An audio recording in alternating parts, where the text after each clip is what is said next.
Les soins dits énergétiques sont partout. Non seulement il est possible à chacun d'aller voir un praticien en consultation privée, mais il n'est pas rare que certains services hospitaliers proposent à leurs patients d'y avoir recours en parallèle d'un traitement conventionnel. Il n'est pas rare non plus d'entendre ici et là des personnes faire part avec enthousiasme d'expériences leur ayant apporté calme, épanouissement personnel, voire un total changement dans leur manière de se percevoir et de percevoir le monde. De plus en plus de gens en viennent même à opérer une reconversion professionnelle pour devenir énergéticien, maître Reiki ou facilitateur Access Bars. Pôle emploi répond d'ailleurs à cette demande en proposant très officiellement des milliers de formations professionnelles en lien avec ces métiers. Comment expliquer un tel succès populaire et institutionnel ? Dans le précédent épisode, j'évoquais en détail ce que l'on sait de cette notion d'énergie ou de taux vibratoire. Si vous ne l'avez pas encore écouté, je vous conseille de commencer par là. Il pose les bases de ce qui va suivre. Méta de choc, méta de choc. Méta de choc. Et si on se demandait pourquoi on pense ce qu'on pense ? Chronique de la spiritualité contemporaine. Épisode 4. Les soins énergétiques.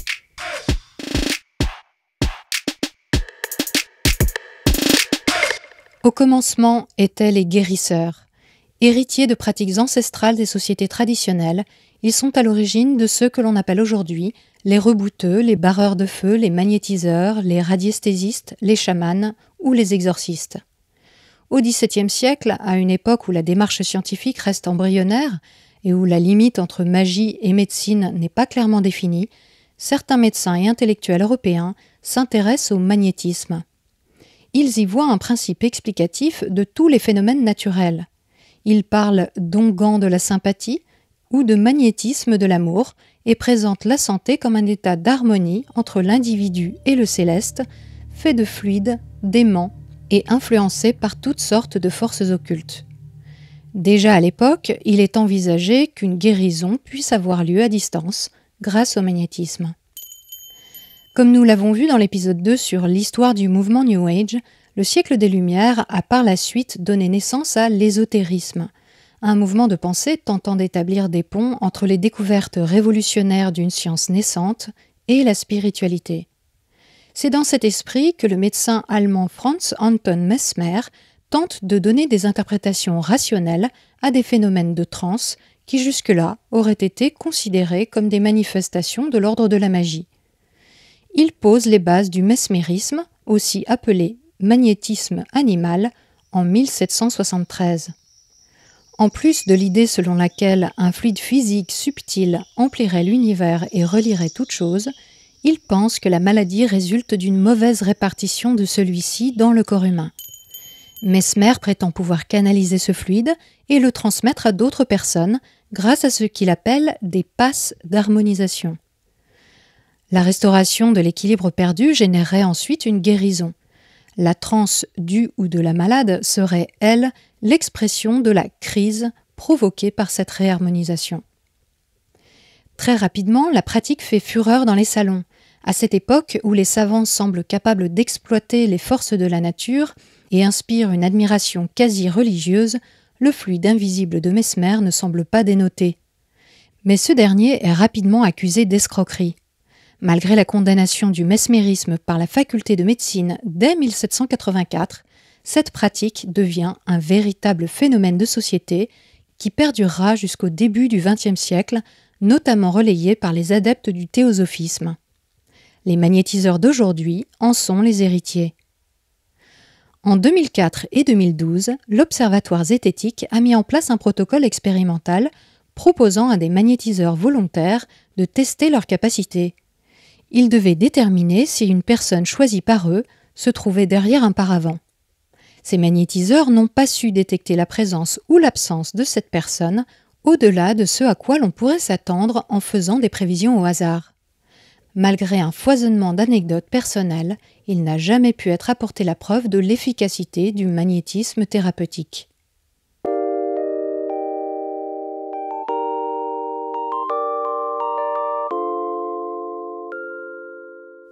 Le toucher thérapeutique, est un autre courant de soins énergétiques né en 1972 à l'initiative de 2 Américaines. L'une d'elles, Dora Kunz, est la présidente de la Société théosophique des États-Unis. Elle se présente comme médium occultiste, guérisseuse et en communication avec les fées de Central Park. La méthode repose sur l'idée orientaliste d'un souffle vital appelé chi ou prana. En imposant ses mains, une personne exercée pourrait sentir l'aura d'une autre et la guérir par le rééquilibrage de son champ énergétique. Les prétentions sur le plan de la santé sont immenses et très accessibles puisque ne nécessitant qu'une formation de 3 jours. Grâce à l'aide de la Société théosophique, la pratique connaît un rapide succès auprès des aides-soignants et du milieu infirmier. En 1999 pourtant, une étude va faire grand bruit et reste encore à ce jour une référence sur la manière de tester cette pratique. Elle est le fait d'Emily Rosa, alors âgée de 9 ans. Oui, 9 ans. Et qui devient la plus jeune publiante du très prestigieux Journal of the American Medical Association, ou JAMA. Elle y présente un protocole expérimental en double aveugle, dans lequel des praticiens en toucher thérapeutique, ayant entre 1 et 27 ans d'expérience, doivent tendre leurs mains au travers d'un panneau muni de 2 ouvertures. De l'autre côté du panneau, un expérimentateur va passer sa main droite ou sa main gauche au-dessus de celle du praticien, suivant un tirage au sort à pile ou face. Le praticien devra alors déterminer en aveugle laquelle de ses mains est la plus proche de celle de l'expérimentateur. Pour démontrer la validité de la théorie du toucher thérapeutique, les praticiens devaient localiser la main de l'expérimentateur dans 100% des cas, un score de 50% renvoyant à ce que l'on attendrait de la simple chance. Ils n'ont réussi à le faire que dans 44% des cas, ce qui statistiquement correspond plus ou moins au résultat qu'aurait obtenu une personne faisant des choix au hasard. Ce que je trouve intéressant dans cette publication scientifique, c'est qu'elle permet de mettre à l'épreuve de manière simple et fiable les capacités de toute personne disant pouvoir détecter le champ énergétique d'une personne.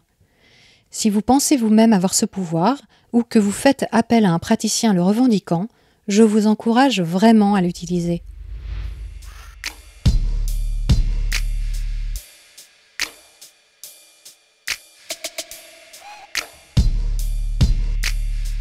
Une autre pratique très répandue de nos jours, c'est le Reiki. Là encore, un praticien intervient sur le champ vibratoire d'une personne. En passant ses mains au-dessus des différentes parties du corps, en général sans le toucher, il va chercher à identifier les zones qui nécessitent que leur soit prodiguée l'énergie du Reiki, provoquant ainsi un rééquilibrage général. C'est le japonais Mikao Usui qui fonde le Reiki à la fin du XIXe siècle à la suite d'une révélation mystique qui l'aurait conduit à recevoir les clés de la guérison. Il meurt moins de 6 ans après la création de sa méthode, ce qui donnera lieu à différentes écoles, souvent en désaccord. Globalement lié à la notion du Qi, le Reiki puise ses sources dans le taoïsme et le zen. Pour autant, certains praticiens associent le Reiki à l'activation des 7 chakras de l'hindouisme, dont nous avons vu dans l'épisode précédent qu'ils entrent en contradiction avec le concept de Qi. Le praticien est présenté comme un simple médium, permettant au client de rétablir sa force vitale. Là où les magnétiseurs disent souvent être affectés physiquement ou psychologiquement par leurs interventions de nettoyage et devoir eux-mêmes se débarrasser des mauvaises énergies à la suite d'une consultation, en Reiki, aucune mesure de purification n'est recommandée après une séance. Cela s'explique par le fait qu'on y manipule des énergies de pur amour et qu'il n'y a pas, à proprement parler, de force maléfique, juste une absence de lumière. La méthode est simple à maîtriser et il est possible de devenir maître Reiki en 3 ou 4 stages de formation accélérée pendant les week-ends. Le système d'initiation en 3 degrés est fortement inspiré de la tradition du shintoïsme japonais. Le premier degré s'acquiert lors d'une séance individuelle initiée par un maître Reiki. Celui-ci y pratique un rituel composé d'une série de gestes codifiés réalisés autour de l'élève. Le rituel varie selon les différents courants. Le canal de l'énergie universelle, qu'est le Reiki, sera ouvert afin que l'élève puisse la diffuser. Dès lors, il sera qualifié pour donner sa première séance. En passant le deuxième degré, le praticien a accès à 3 symboles secrets qui lui permettent notamment de projeter l'énergie du Reiki à distance et de s'ouvrir à l'écoute de sa voix intérieure. Le 3e niveau, quant à lui, est un processus qui s'étale sur une année, pendant laquelle le praticien travaille en tant qu'apprenti auprès d'un autre maître Reiki. Il apprend alors à incarner l'énergie elle-même et devient capable d'enseigner le Reiki à son tour. La pratique du Reiki a pour but d'accroître les capacités d'auto-guérison à un niveau physique, psychique, émotionnel et spirituel. Concrètement, l'accès à l'harmonie du corps et de l'esprit créerait un sentiment de calme, de paix intérieure, de bien-être, mais quelquefois aussi de confusion et de débordement émotionnel. Il est présenté comme pouvant avoir un impact sur des blocages personnels, une dépression ou de l'anxiété. Et il n'est pas rare de lui attribuer aussi des vertus curatives face à des maladies à la gravité plus ou moins importante, pouvant aller jusqu'au cancer. L'efficacité du Reiki a fait l'objet d'un certain nombre d'essais cliniques. En fonction des outils utilisés pour mesurer par exemple la dépression ou l'anxiété, les résultats varient fortement. Mais il est à noter que la plupart des études en faveur du Reiki ont été menées dans des conditions qui laissent apparaître des biais d'expérimentation ne permettant pas d'aboutir à des conclusions fiables. À l'arrivée, les recherches pour reproduire ces résultats favorables n'ont jamais permis de les confirmer. Rien ne permet donc de dire que le Reiki soit efficace, et encore moins pour des maladies physiques comme le cancer. Les effets ressentis par les clients, notamment la sensation de bien-être ou de bouleversement intérieur, résulteraient en fait d'un effet contextuel dont le placebo fait partie. Si ces effets peuvent être bien réels, ils ne sont pas attribuables au Reiki lui-même. Malgré les tentatives du Centre international de formation de Reiki à se donner une certaine légitimité professionnelle en avançant des arguments aux allures scientifiques, le Reiki ne tient pas plus ses promesses que le magnétisme ou le toucher thérapeutique.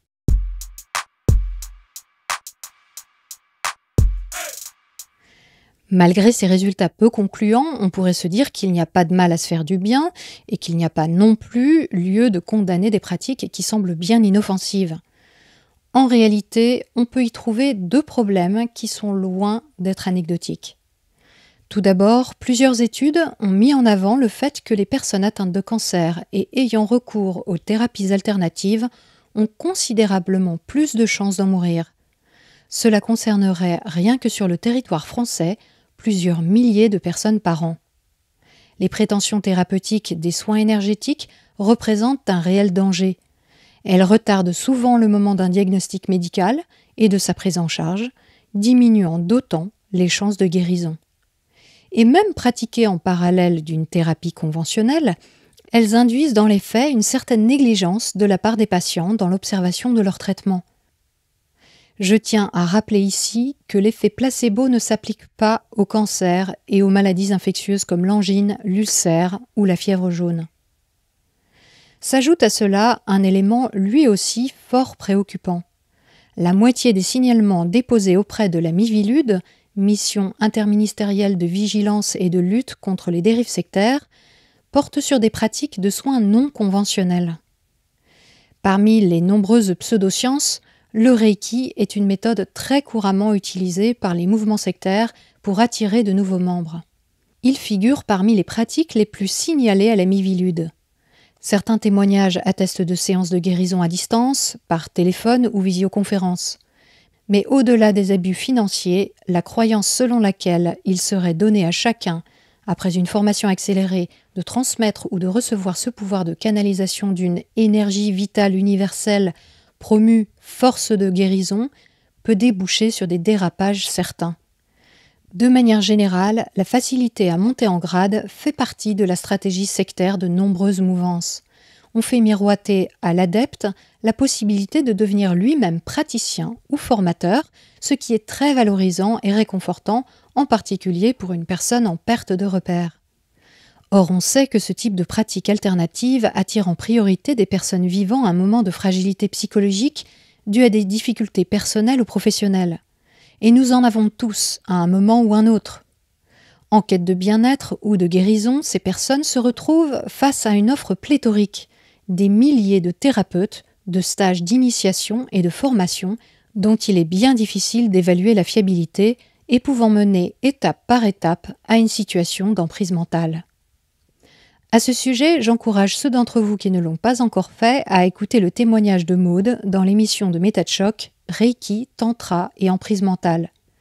Il en dit long sur ce à quoi peut mener la confiance en des pratiques de soins énergétiques. Dès qu'on touche à des activités promettant l'accès à des pouvoirs de guérison exceptionnels et non reconnus par la science, il convient de faire preuve de la plus grande prudence. J'aimerais à ce sujet vous parler d'un courant qui risque fort de détrôner le très traditionnel Reiki, puisqu'il prend une ampleur impressionnante depuis quelques années, l'Access Consciousness.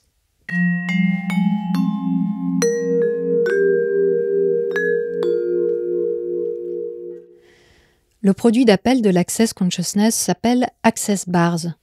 Il s'agit d'un soin énergétique qui consiste à activer 32 points situés sur le crâne et permettant une reprogrammation mentale sur des sujets aussi variés que la sexualité, l'argent, le pouvoir, la conscience, la guérison et le vieillissement par une reconnexion de son être infini à l'énergie de l'univers.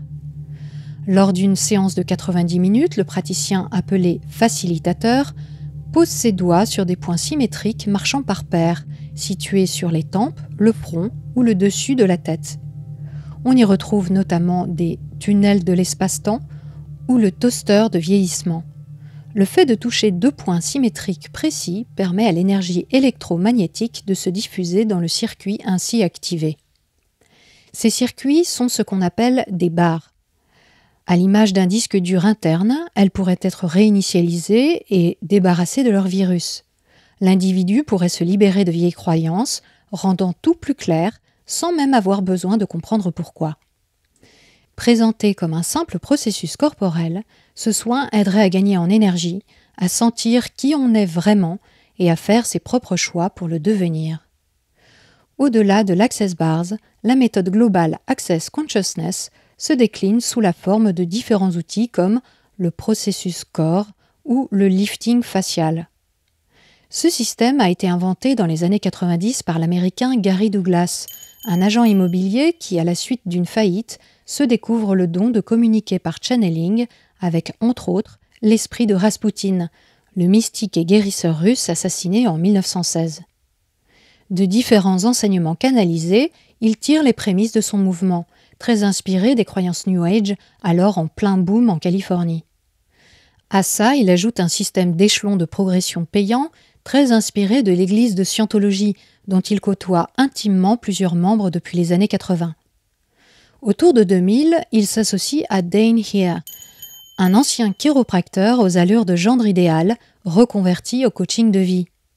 Le succès ne se fait pas attendre. Ensemble, ils forment un duo sympathique, parfois déjanté et ne manquant pas d'autodérision. Cette apparente simplicité va rapidement séduire le plus grand nombre. L'Access Consciousness apparaît en Europe dans les années 2010 et prend rapidement de l'ampleur depuis 2015. L'idée générale est d'être soi et de changer le monde en devenant à son tour facilitateur. Suivant les grands dogmes du mouvement New Age, cette technique se fonde sur l'idée que nous créons tous les aspects de notre vie, en particulier nos limitations. En enlevant les couches limitantes appelées sphères nucléées, on accède à la source jusqu'à la dissoudre totalement. Comparant son action à celle d'une baguette magique, les créateurs de la méthode invitent à l'usage d'affirmations telles que « tout de la vie me vient avec aisance, joie et gloire » ou de formules magiques dont la succession de mots n'a aucun sens, mais permettrait, par leur essence même, d'éliminer toutes les barrières et les murs de séparation énergétique. On retrouve aussi l'idée selon laquelle le jugement, la catégorisation bien-mal, est à éviter à tout prix, car la dualité nous coupe des possibilités. Toute idée est ramenée à un même niveau, à une même valeur. Je cite « Tout ce que nous pensons, sentons, croyons, jugeons ou avons décidé n'est simplement qu'un point de vue intéressant. » Il nous revient donc de laisser être, lâcher prise, ne jamais résister pour pouvoir s'aligner. Bref, pour atteindre sa condition la plus élevée, il convient d'accepter sans savoir. Parce que je cite « Si ton esprit logique pouvait résoudre les choses qui ne fonctionnent pas dans ta vie, ne l'aurait-il pas fait ?» Ce type de rhétorique est évidemment la porte ouverte à tous les abus. On ne s'étonnera donc pas que l'Access Consciousness fasse l'objet en France de nombreux signalements auprès de la Miviludes. Dans le viseur, une organisation multiniveau, de nombreux degrés d'initiation à coût très conséquents et une évolution du discours au fur et à mesure de la progression de l'adepte.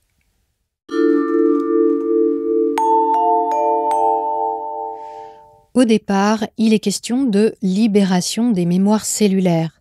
Mais au fil de son initiation, l'élève facilitateur découvre qu'il est un humanoïde, une espèce supérieure aux humains, capable de pouvoirs surnaturels comme celui de, je cite, « percevoir les pensées, les sentiments et les émotions sur un rayon allant de 12 à 12 000 mètres carrés dans toutes les directions ». Les humanoïdes peuvent aussi parler aux molécules, faire repousser des membres et traiter des tumeurs ou des grossesses non désirées. Les humains sont finalement présentés comme des empêcheurs de tourner en rond. Je cite « Les humains te disent toujours que tu as tort ». Un manuel de 2012 indique que la famille n'est, je cite, « qu'un gros bordel principalement intéressé à te limiter ». Il y est conseillé de divorcer de sa famille. À tout cela s'ajoutent des entités maléfiques qui peuvent prendre possession d'un corps et que l'on peut combattre grâce à des incantations magiques. On comprend, là encore, l'enfermement que ce type de discours peut créer, entraînant l'adepte dans une ostracisation croissante et une perte de contact avec le réel.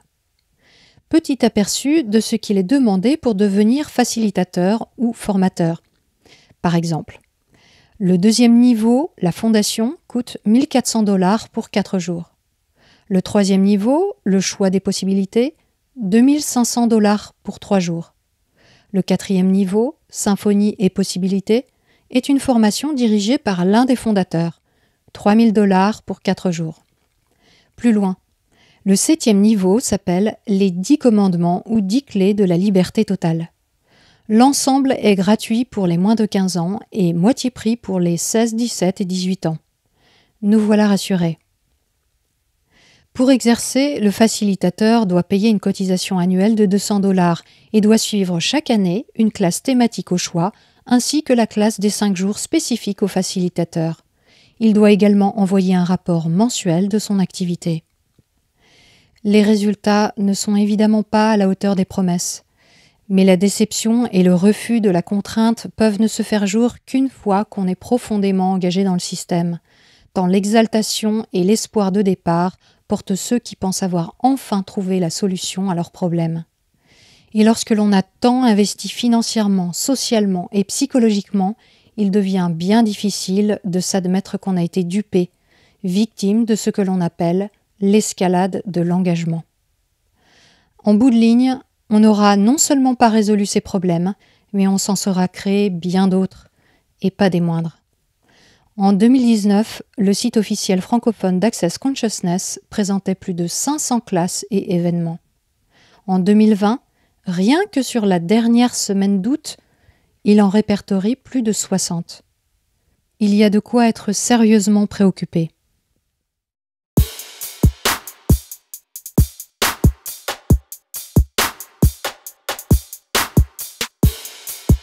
Comme d'habitude, vous pouvez retrouver toutes les ressources en lien avec cette émission sur le site metadechoc.fr. Je remercie tous ceux qui ont fait cette semaine encore un don ponctuel ou mensuel sur la plateforme participative Tipeee. Le lien est en description. Dans le prochain épisode, nous parlerons médecine quantique et biophotons. D'ici là, prenez le temps d'observer la manière dont vous pensez et de la questionner. Vous n'imaginez pas ce que vous pensez.